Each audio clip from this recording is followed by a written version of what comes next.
हिमालय पर्वत के दक्षिण में स्थित भूमि, जिसे भारत भूमि कहा जाता है, भारतीय उपखंड कहा जाता है, एक ऐसी भूमि जहां पर हजारों राज दफन है, हजारों रहस्यमयी बातें हैं, हजारों अचंभित करने वाली बातें हैं जिनका कोई उत्तर साइंस और फिक्शन के पास नहीं है। और फिर भी लोग सवाल करते हैं क्या सच में भारत देवों की भूमि है। दोस्तों, आज एक ऐसी कहानी मैं आपको बताने वाला हूं जिस कहानी को सुनने के बाद आप भी अचंभित हो जाएंगे, क्या सच में ऐसा भी होता है। दोस्तों, भारत के 4 धाम, बद्रीनाथ जो कि उत्तर में है, द्वारिका जो कि गुजरात में है, रामेश्वरम जो कि तमिलनाडु में है, और सबसे अंत में सबसे महत्वपूर्ण जगन्नाथपुरी जो कि भारत के पूर्वी तट पर बंगाल के उपसागर में बसा हुआ एक मंदिर है जो उड़ीसा के भाग में आता है। वो उड़ीसा जिसका पहले नाम था उत्कल, जिसे नीलगिरी, नीलांचल भी कहा जाता है। दोस्तों, जगन्नाथपुरी के मंदिर के बारे में कुछ ऐसी अचंभित करने वाली बातें हैं जिनका उत्तर साइंस के पास नहीं है। दोस्तों, कहा जाता है कि जगन्नाथपुरी में आज भी श्री कृष्णा विराजमान है। श्री कृष्णा की मूर्ति वहां पर लकड़ी के रूप में उपस्थित है। दोस्तों, हर मंदिर में मूर्तियां धातु की होती है, लेकिन जगन्नाथपुरी एकमात्र ऐसा मंदिर है जहां पर भगवान की मूर्तियां लकड़ी की बनी हुई हैं। इसके पीछे की कहानी ये है कि इंद्रदुम्न नाम का एक राजा हुआ करता था माड़वा में, जो श्री कृष्ण का बहुत बड़ा भक्त था, और वो चाहता था कि श्री कृष्ण उसे दर्शन दे। और एक बार श्री कृष्ण ने उसे सपने में आकर बताया, नीलांचल पर्वत के ऊपर एक गुफा में नील माधव के रूप में मैं उपस्थित हूं, तुम वहां जाओ और मुझे लेकर आओ।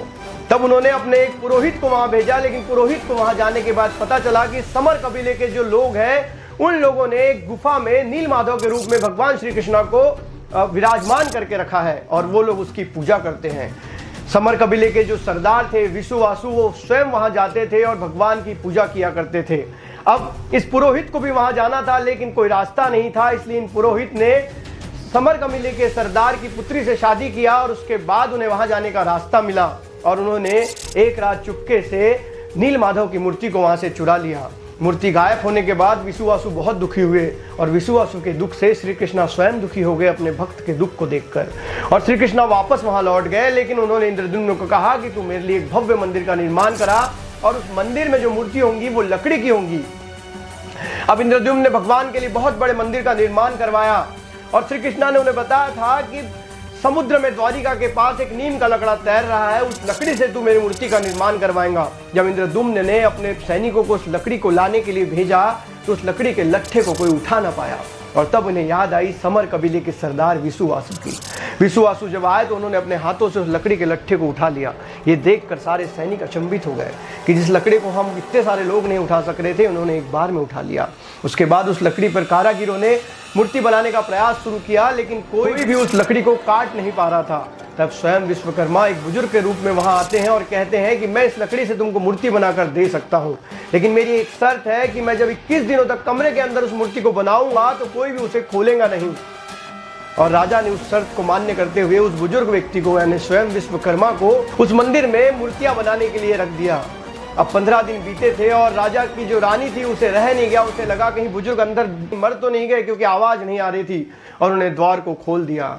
जब द्वार को खोला तो उन्होंने देखा कि श्री जगन्नाथ, बलभद्र और सुभद्रा जी की मूर्ति अधूरी अवस्था में वहां पर है, और आज भी उसी अवस्था में आज वहां पर मूर्तियां बनी हुई है। दोस्तों, लकड़ी की मूर्तियां इसीलिए आज भी जगन्नाथपुरी में बनाई जाती है। जगन्नाथपुरी में जो मंदिर है उस मंदिर की मूर्ति को हर 12 सालों में बदला जाता है। अब यहीं पर एक रहस्यमयी बात यह है कि ऐसा कहा जाता है कि श्री कृष्ण का हृदय उस मूर्ति में आज भी धड़क रहा है, क्योंकि 12 सालों में जब उस मूर्ति को बदला जाता है तो उसकी जो परंपरा है, उसकी जो प्रथा है, वो अचंभित करने वाली है। क्योंकि जिस रात को मूर्तियों को बदला जाता है उस रात को पुरी की सारी बिजली बंद कर दी जाती है। सीआरपीएफ की फौज मंदिर को घेर लेती है और सबसे मुख्य पुरोहित को ही मंदिर के अंदर जाने की परमिशन होती है, लेकिन जब वो अंदर जाता है तो उसके आंखों पर भी पट्टी बंधी होती है, उसके हाथों में दस्ताने होते हैं ताकि उस अद्भुत हृदय को, उस अद्भुत धातु को जब वो बाहर निकाले तो उसे देख ना पाए। ऐसा कहा जाता है उस धातु को, उस हृदय को जो देख लेगा वो अंधा हो जाएगा या तुरंत उसकी मृत्यु हो जाएगी। उस हृदय को निकालकर फिर नई मूर्ति में स्थापित किया जाता है। दोस्तों, मंदिर के ऊपर एक ध्वज है जो हमेशा विपरीत दिशा में उड़ता है। लोग अचंभित है कि हवा तो दूसरे साइड में है और ये ध्वज दूसरे साइड में कैसे उड़ रहा है, कैसे लहरा रहा है। ये अद्भुत, ये अचंभित करने वाली बात का उत्तर किसी के पास नहीं है। दोस्तों, कहा जाता है कि मंदिर के ऊपर के ध्वज को निरंतर हर दिन बदला जाता है, लेकिन एक दिन भी अगर उसमें चूक हो गई तो मंदिर 18 सालों के लिए बंद हो जाएगा। ऐसा क्यों होगा, इसका उत्तर किसी के पास नहीं है। दोस्तों, मंदिर में जो महाप्रसाद बनता है वो महाप्रसाद कभी कम नहीं जाता। वहां पर रोज 300 लोग, 500 लोग खाना खाते हैं और हजारों श्रद्धालु आकर महाप्रसाद लेते हैं, लेकिन वो प्रसाद कभी कम नहीं जाता और ना कभी ज्यादा होता है। ऐसा कभी नहीं हुआ कि महाप्रसाद व्यर्थ गया है। जब मंदिर बंद करने का समय आता है तो महाप्रसाद भी खत्म हो जाता है। दोस्तों, इस महाप्रसाद के बारे में एक और अचंभित करने वाली बात यह है कि जब महाप्रसाद बनाया जाता है तो लकड़ी के चूल्हे पर बनाया जाता है। 7 बर्तन एक के ऊपर एक रखे जाते हैं और अद्भुत और अचंभित बात यह है कि सबसे पहले ऊपर वाले बर्तन का अनाज पकता है, उसके बाद सबसे नीचे वाले बर्तन का अनाज पकता है। मतलब जिसको अग्नि लग रही है उस बर्तन का अनाज सबसे अंत में पकता है। साइंस के पास इसका उत्तर नहीं है। दोस्तों, ये मंदिर इतना अद्भुत है कि इस मंदिर पर से आज भी कोई प्लेन उड़ नहीं सकता। प्लेन को तो हमने नो फ्लाई जोन घोषित कर बंद कर दिया, ड्रोन नहीं जा सकता, कुछ नहीं जा सकता, लेकिन पक्षियों को किसने रोका है? पक्षी भी उस मंदिर के ऊपर से नहीं उड़ते। इवन कोई पक्षी उस मंदिर के धीरा पर बैठता भी नहीं है ना। अद्भुत और अचंभित करने वाली बात कि ऐसा क्या है जो मंदिर के ऊपर से कोई जा नहीं सकता। दोस्तों, मंदिर इतना ऊंचाई का होने के बावजूद उस मंदिर की परछाई कहीं पर भी नहीं बनती पूरे दिन। ये भी अद्भुत बात है, इसका उत्तर भी साइंस के पास नहीं है। दोस्तों, मंदिर बंगाल के उपसागर में अवस्थित है। बंगाल के उपसागर की लहरें मंदिर की दीवार को निरंतर ठेस पहुंचाती है, निरंतर वहां आवाजें आती है। जब आप मंदिर के बाहर होते हैं तो आपको लहरों की आवाज आती है, लेकिन जब आप मंदिर में सिंहद्वार से अंदर प्रवेश करते हैं तो आपको मंदिर में लहरों की आवाज बिल्कुल नहीं आती, शांति रहती है।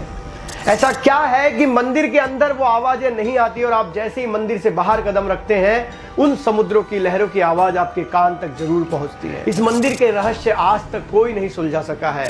हर व्यक्ति अचंभित है कि ऐसा क्या है कि वहां पर इस प्रकार की अचंभित करने वाली बातें आज भी हो रही है। ये सिर्फ जगन्नाथ की माया है, ये विष्णु जी की माया है, ऐसा कहा जाता है। हमारे पुराणों में भी लिखा है कि जगन्नाथ स्वयं वहां पर उपस्थित है। लेकिन मानना है तो मानो, नहीं मानना है तो मत मानो, लेकिन जो चीज वास्तविकता में है और रहेंगी उसका उत्तर आपके पास नहीं है। आज हमारे देश में ऐसे बहुत से लोग हैं जो ये कहते हैं कि सब कुछ झूठ है, लेकिन जो ये तथ्य है, जो ये प्रमाण है, जो चीख चीख कर कह रहे हैं कि हमारा अस्तित्व है, तो फिर हम मानने क्यों तैयार नहीं है। इसलिए मैं अंत में इतना ही कहना चाहता हूं कि हमारे धर्म में बताई हुई सारी बातें, फिर वो मंदिर हो या फिर मंदिरों से रिलेटेड सारी चीजें, एक सत्यता है जिस सत्यता की प्रमाणित करने की आवश्यकता नहीं है, क्योंकि आप में इतनी ताकत ही नहीं है कि आप उसको प्रमाणित कर सकें।